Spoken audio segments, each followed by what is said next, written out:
Tewatu. Welcome to Tewatohnhi'saktha's Kahnawákeró podcast, episode 25. I'm your host, Abigail Jacobs, and I'm excited to dive in on today's discussion from idea to action, how business service officers help entrepreneurs get started. Our BSOs in studio today are Tewatohnhi'saktha Montour and Brandon Ross. Welcome to the show. How's it going? Thanks for joining us today. For listeners who may have never met you or maybe hearing about you for the first time, can you please introduce us to what your role is within Tewatohnhi'saktha's business services? My name is Brandon Ross. I've been working in the community for over a year and a half. My main role is Business Retention and Expansion Officer, which basically works as an external liaison with external organizations and also with universities and helping source those resources and consolidating them and offering them to the BSOs and other departments at Dewa. Nice. So you are the bridge for us. You bring everybody together and get the information out to the business services officers and the entrepreneurs. Yes. All right. Sounds good. So, hi again. My name is Tewatohnhi'saktha Montour.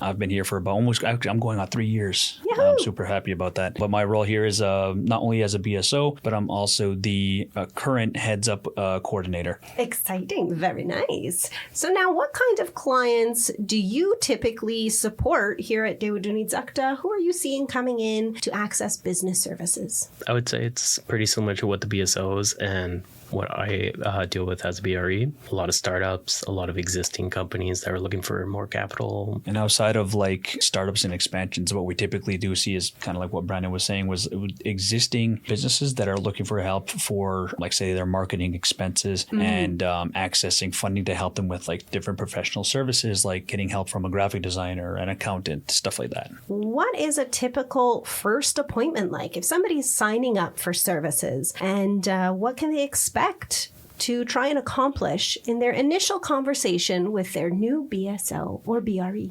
A typical first meeting, I would say, it comes down to what exactly are their needs. It comes down to, are they starting up? Are they expanding? Sometimes it's just clarifying like how the projects work.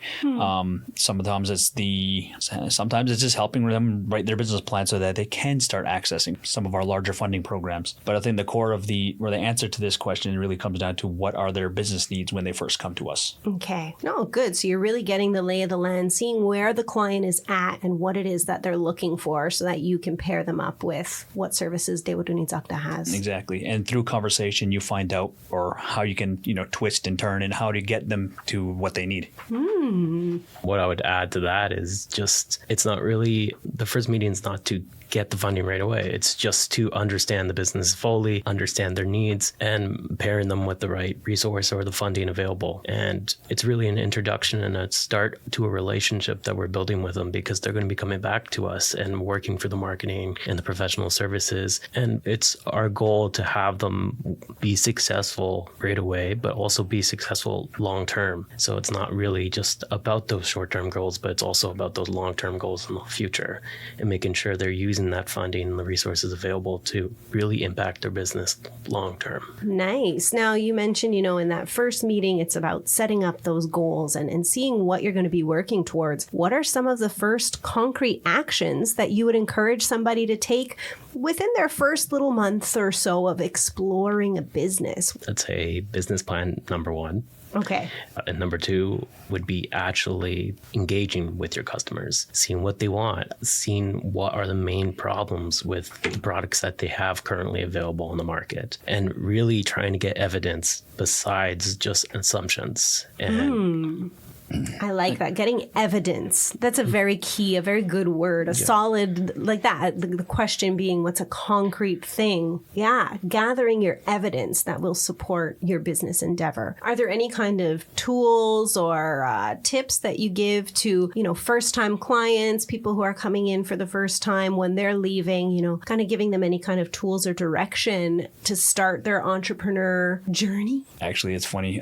Recently, I was given a box of like account books. Okay. Or not account books, but like very basic looking like accounting books. Nice. So every time I have a new client come in and I'm like, hey, so like if you're starting, have you started like recording your finances, any money coming in, money going out? And sometimes if the client's like, yeah, I have this little book, or sometimes no, I haven't, I always give them like, here, this helps keep everything organized. As long as we have like A, B, and C, these will really help when you start deciding to go for a larger scale funding programs.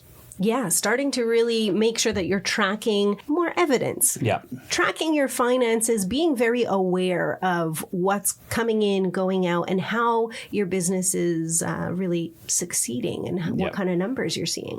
That's really great. Where do you see people start to get stuck between this initial stage of being an entrepreneur? You're going from planning and dreaming to executing. Where do we see people get stuck in this phase, and how do you help them move forward? I would say the main barrier is making sure everything's perfect and trying to have everything aligned. That's not how it works realistically in life. You have to take things slow. You have to address what you need to do at first to get to that product to your client, because it's more important to get the product to the client right away rather than try to make everything perfect, because it's better for you to readjust as you're going with your product, and then you can make it perfect later on. Oh my goodness. That's so I struggle with perfection. No, it's not ready yet. No. But yeah, when you get stuck in one of those kind of modes, then you're never going to move to the next step, because it's never going to be, especially when you're putting yourself out there as an entrepreneur, you might never feel like it's perfect enough or ready. But really just starting to get into that mode of doing it. That's I guess that's really the blessing and the curse. It's like, I want it to be perfect. So you constantly push for that. But then I think it goes along with the same idea. Like I said, you don't want to get discouraged when you do come up with an issue. And I think that's where some people do come to us afterwards. It's like, all right, well, hey, I have this issue with my business. How can, say, Tewatohnhi'saktha help me with this? Nice. Okay. Yeah. No, that's a really good point, where somewhere that people get stuck is just when they hit one of those roadblocks, it can be really discouraging. Exactly. Right? So do you see a lot of that where you're able to help people through those things and figure out, okay, this is how we're gonna pivot, or this is... I'd say a lot of customers or clients come to us, and they come to us exactly for that. It's just like, say, hey, I have this issue. Can you guys help me, or at least point me in the right direction to possibly be able to address these issues? Wonderful. That's why you're there, right? That's why we have our business services officers. What are some of the top missteps or challenges like this, where you're saying people are like, I've hit a roadblock, or I don't know what to do next? What are some of the top challenges you hear most often from first-time entrepreneurs? I would say like people that have side businesses and trying to make sure they have enough time to start those things. Oh my gosh, yes. It is seen as one of the biggest challenges. Like, I don't have enough time to do this. Yeah. And that's okay, because realistically, if you're spending an hour 7 days a week, that's 7 hours a week. Yep. It beats trying to do that in one day. And that's one of the biggest challenges, or thinking the business is like, it's going to be big, but like now you're seeing it from a bigger perspective rather than the small little steps that you're taking to that. I would say the first two issues that I ever see, or what I see when people come to us, is startup capital. Oh, yes. That's one of the biggest issues, but that's partially why they come to us, is because we have these programs that do help them get that capital so that they can start their ventures. And another thing is, and not that I don't want to ever say don't dream big, because that's where you want to be, that's your aspirations. But sometimes people get like really, really big, really, really good idea. But even with our help, sometimes big ideas, like, sometimes they're too big. Sometimes it's like you have to be able to start somewhere before getting to those stages, kind of like what Brandon was saying a few minutes ago. Definitely. And so is that something as part of your meetings with the entrepreneurs that you help them maybe break it down into like bite-sized objectives, or having conversations to kind of narrow down the idea into something a little more feasible? I definitely say from like, whether it's a small project or a larger project, I do find a lot of my clients do come to us, and it's like they know we have these programs, but they're not exactly sure how to. And then even during those meetings, sometimes we're talking to them, we're telling them all about them, how to access them, and so on. It does seem like a lot. What do you find most entrepreneurs starting misunderstand about business plans? I feel like business plans, even to me, I hear it and it sounds intimidating. It sounds very big and very official. What is something that you think that sometimes is a misconception about business plans? When do they help? When do they not help? And what's a good enough business plan kind of look like? Yeah, I would say it doesn't have to be 80 pages. It doesn't have to be formal. It doesn't have to be something you would do. And for example, what I did in university, it's not that. Okay. It's asking questions to yourself and assuming that the person that's reading it does not know anything about your business. Mm-hmm. And then taking off those questions and filling in one by one. And that's what it is at the end of the day. It's just an interview with yourself about your business. And it doesn't have to be seen as that scary document. A lot of times, even point form for categories is an easy way to start without having to have paragraphs about those point forms. Okay. Yeah. I'd say the what most like it seems intimidating. It's kind of exactly what Brandon was saying, is that where it doesn't have to be this 80-page document. Mm-hmm. And in some cases, like I've seen people send me like 17-page documents, but then after we review it, we realize, okay, they might be repeating themselves here. So we end up like condensing it. And I think that's another thing too, is like we don't want them to fear having to make a business plan, especially to access our larger scale funding programs, because, we're here to help. Nice. And that's also the point where even with my clients, I tell them, it's like, look, it's like, if you ever get stuck on a certain point, don't hesitate to ask a question. Don't hesitate to write me an email. I'll get back to you. And I'll do my best to answer your question or to make a suggestion on how something could work a little bit better. Or there's so many different like variables that can come up again with trying to write a business plan. And just like what Brandon was saying, it doesn't have to be this super formal document. Mm-hmm. No, that's good. And, as you said, we were talking about, maybe even just, it might seem intimidating, but just coming in with some of your point forms. Think of it as somebody is interviewing you about your own business. Oh, yeah, for sure. There were a few times where like I had clients who they've never written a business plan before. They didn't really know the format. They didn't know the type of language they need to use. They didn't realize all the things that they were doing with their business. So there were a few times where even I sat down with them. I gave like, look, I'm going to put 2 hours aside just for you. We're going to talk about this thing. You're going to answer my questions, and I'm literally just going to type down your answers. Amazing. And then at the end of the process, the same thing. They might have a point form business plan at the time. But then after like a good, a little bit of extra time, we help develop it. We enhance it. We also have our own external sources to find like external market analysis information, so that we enhance it that much more. And then by the time like, all right, well, here's your first draft. You take a look at it, and then they're usually our clients are like, holy, like that's incredible. How we literally did a 2-hour meeting, and you have almost a really, really well developed business plan. So cool, and I love that because there's certain areas where everybody has their strengths and their different things. And especially when you're an entrepreneur, your strength is in what you're going into business for. Yep. And so to have the BSO team, to have the Tewatohnhi'saktha team to be able to help you put that out on paper in the way that you need it to be, that's a great service. What sort of validation do you think entrepreneurs need to look for when building their business idea? What kind of evidence do you consider a strong endorsement or maybe even a false positive?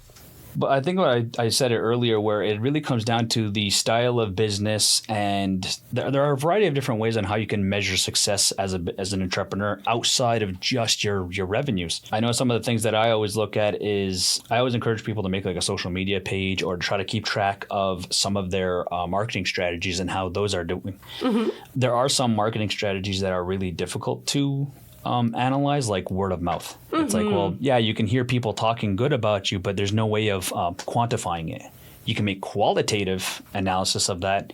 Like, you hope people are talking good about your business, But something like social media is super easy to analyze. It's like, okay, your followers are growing. You know how many likes and comments each post is making. Even like business cards. It's like you don't realize like how good business cards are or how you can analyze how, I guess, successful they are. Yeah. Just by keeping count of how many you have. Yes. Yeah, I'd say strong validation is not just people saying your product's good. Yeah. It's pre-orders. It's them booking for, like say it's a service-based business. Yep. It's really having those KPIs is what we call them, key performance indicators. Okay. So stuff like if you're giving out business cards, how many people are going now to your Facebook page? How many people are ordering? And that's great metrics that you could follow rather than just qualitative metrics. It's quantitative where there's numbers to it rather than just, hey, I really like your product, but they don't buy anything. Mm-hmm. That's not strong validation. That's just them saying something to you. Yeah. Yeah. It's nice, but it doesn't quantify. Yeah. We appreciate it. We need a little more. How do you suggest a client approaches pricing? Now, we talked a bit about this, and I know that this from the entrepreneur landscape within Kahnawákeró, it's always a discussion and different things. How do you suggest an entrepreneur approaches pricing, especially when, with their passion, they're emotionally attached to their products, and sometimes they can either overprice or underprice? How do those kind of discussions go? What you learn in theory, in business theory, you go from the break-even point, you find out how much supplies is needed to sell this product, and then you apply a profit margin onto that. The truth is that profit margin is they could choose what they want for that profit margin, but they need to consider the fact that supplies and all those other costs doesn't consider market validation or like market research. If the demand is not there for the product, it's not going to sell, unfortunately. So you have to gauge that price based off what other people are selling it for and try to figure out where that perfect point is. Because the truth is, if you're going to overprice your item, you're not going to have as much people buying it. But if you're going to underprice it, you're going to have so many people buying it that you can't support your operations. Mm-hmm. Yeah. Oh, what a wonderful catch-22. But kind of like what you were just saying too, is especially in Kahnawákeró, we have so many different artists. Yeah. And sometimes these are passion projects. These are, side projects where they put a lot of passion, effort, energy into it. And this kind of goes back into the overpricing of an item or sometimes underpricing it. I know I've heard a lot of artists get told it's like, oh, well, this thing costs too much. It's strange because especially as something like, say, the powwow that's coming up, sometimes you have especially locals where they see like a piece of artwork and they're like, shut up and take my money. Before they're even open, they're like, they go to their favorite, artist and they're like, all right, what product do you have now and how much is it? It's like they don't even ask a second question. Yes. But then sometimes you do get some people that come in like, oh, well, sometimes it's just a bit out of their price range, or sometimes they are a bit more critical, and they say like, oh, this is too overpriced or whatever, and then it kind of goes the other side of the coin where sometimes artists get told it's like, oh, well, you should be charging more for this, and it's like, well, I've as an artist or the person making that product, it's like, well, I feel this is an appropriate price for the product that I made, so it's always kind of a weird catch-22, whether you go for the mathematical approach, mm-hmm. or you go for the passion, this is what I put into it approach. Yep. And I think one interesting factor that I always found is because of our proximity to Montreal and to the city and the different markets, that even though we are our own small community, we have our like internal community market where it's your neighbors, it's your family who are your main client base. And so I feel like maybe entrepreneurs also are kind of keeping that in the back of their mind. It's, I don't want to charge my duda $1 million. But if you look at our surrounding marketplaces and the kind of price points that they have, it's quite a really finicky thing that we have to make our prices with, is looking at all of these different factors and finding something that's going to be profitable. You could even have a dynamic pricing scale where you could charge more if there's an event happening and then charge less locally. It happens a lot more with like services, I find. Yeah. Because that makes more sense, because you have to pay yourself first. Yeah. Because if you're not paying yourself and you're losing money every time you sell it, then your price is way too low. Yeah. So you need to have understanding of where you're pricing, why it's priced like that, and then balance it with how much am I willing to upcharge for this. Mm-hmm. And as you've said, that's part of the process, right? Yeah. That here you as your team have the different tools for market variances and what's going on in the industries that our new entrepreneurs can also reference and use when they're making their pricing. And those are different mm-hmm. explorations and conversations that you can have when you're making your business plan together with your business services officer. How do you help somebody decide whether to keep their business as a side project or go all in? Yeah, it's a quite weighted question, because I've done that in the past with my business where I went from full-time employment to full-time business. Yeah. And I would say the best way of doing it is when the business is able to generate an equivalent amount to what you're currently making. Or if you have the chance to have that current job be part-time and then make it more focused on the business. It's really where you are comfortable financially and also how much of a bet you want to put into yourself and be like, hey, I really want to invest all my time into this because I could see this working out for me. So being more aware with all the numbers and being aware of like how the business is working makes it easier to be comfortable. Everyone has a different like risk tolerance. And Brandon really, hit the nail on the head with this one. But as stepping back and looking at it from like a BSO point of view, it's like we also do have programs that are specifically designed to help new entrepreneurs, or maybe not new entrepreneurs, but people that do decide, hey, as of this date, I'm going full time with this business. So we do have programs to help people within their first year and a half of starting their business and helping them or allow them to explore this as a full-time project or that much less that they have to worry about. It's like, oh, am I going to make enough so I can feed myself, feed my family, cover my bills? With some of these programs, it's like we do help them. It's like, okay, like you can give them a little bit of extra breathing room. Yeah. And hopefully within that first year, they develop their business strong enough so that they can be taken off of this program and then be able to prosper entirely on their own. Wonderful. We're just about done, and I have this last little section of questions is more of a rapid fire, all right? So we're going to make these answers nice and quick. If a listener has a business idea this week and they need one action you'd recommend for them to take within the next 48 hours in starting their journey as an entrepreneur, what would that one action you recommend be? Call Brandon. Yeah, I'd say talk to your customers and start working on your business plan. That's the first two steps, really. My legitimate answer is I'd say, if you have a really good idea and you're dead set on pursuing it, your first step should be calling Tewatohnhi'saktha. Talking with a BSO and getting a good direction on where you can go with it, maybe different programs and so on. What is a support that business founders should look for early? Would it be mentors? Do you think they should get an accountant right away or to have industry connections? What do you think is one really good support for a business founder to get? I'd say mentors and Indigenous specific organizations that help. Those are amazing supports in terms of funding and also free services that would cost you a lot in consulting fees. Yeah. So those are the two things I would definitely suggest. And accountants, you could wait a little until it makes more sense to you, but learning bookkeeping is an essential skill. Learning how you're managing your money, where the money's going in, where it's going out. Those are the three things I would say, yeah. Brandon hit this one on the head.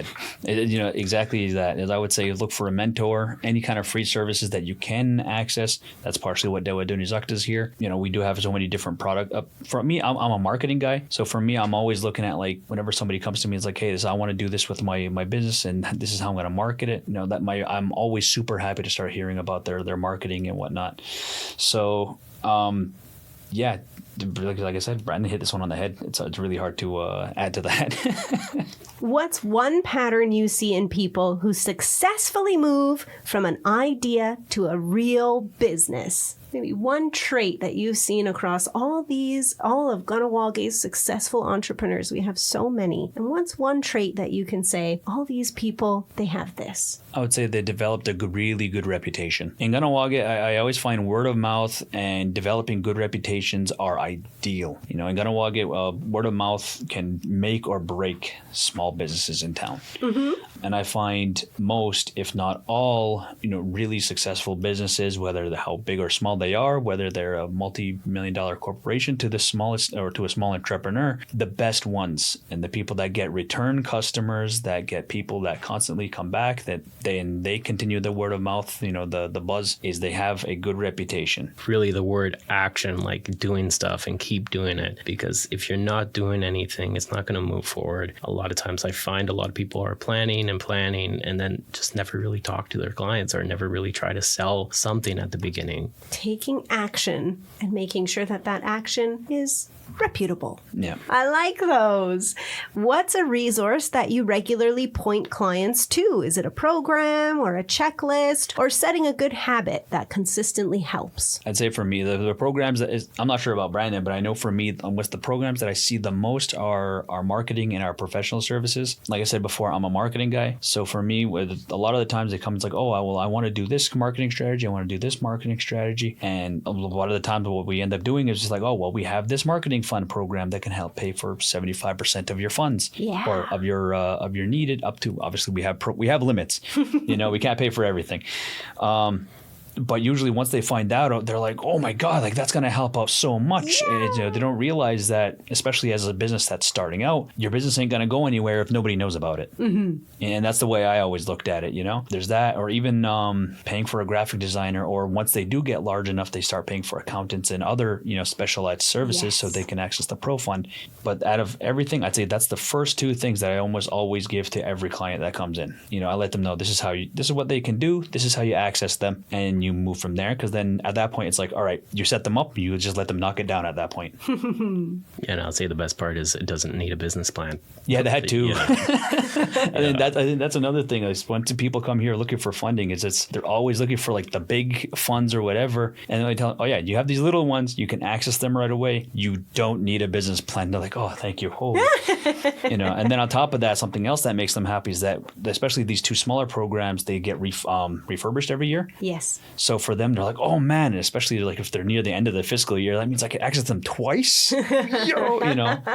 No, those are great. And that's a big help for a small business. And like you said, you want them to be actionable. You want them to move. These are some really good building blocks that you can really move on. And our last question to end our wonderful session for budding entrepreneurs. What's the most important thing you hope listeners take away from our roundtable today? I tell this to all my clients. Don't be afraid to ask questions. Don't be afraid to ask for help. If any one of our listeners take anything from this, ask questions. At least if you ask questions, you find out, okay, maybe my business plan is a bit more viable now once I talk to a BSO. How do I get the capital to start my venture, and so on? So like I said, if you take anything, ask questions. And then we're always here somebody's always in the office to answer questions. And if not, you'll get somebody's voicemail or email, and we'll get right back to you. Yeah, I'd say just don't be scared that there's support available. You're not alone in this complicated business sphere and the environment and inflation, all that stuff. You got to understand that there's supports here, and being an Indigenous entrepreneur is so profitable now. There's so many supports available, funding available. You just have to take that first step and meet with us or meet with other external organizations. Yeah, that was the biggest thing I would mention, is just taking that first step and knowing that you're not alone in this process. Thank you so much for your time today. And I can't wait for all of the new entrepreneurs who are going to be buzzing at our phones and knocking on the door to see you guys. If you want to sign up with a business services officer and find out about the programs and services here at Tewatohnhi'saktha, you can call 450-638-4280 or log on to dewa.ca and fill in a client registration form to get your business started today. That's all for us, and we'll see you on our next episode of Kahnawákeró Tewatohnhi'saktha podcast.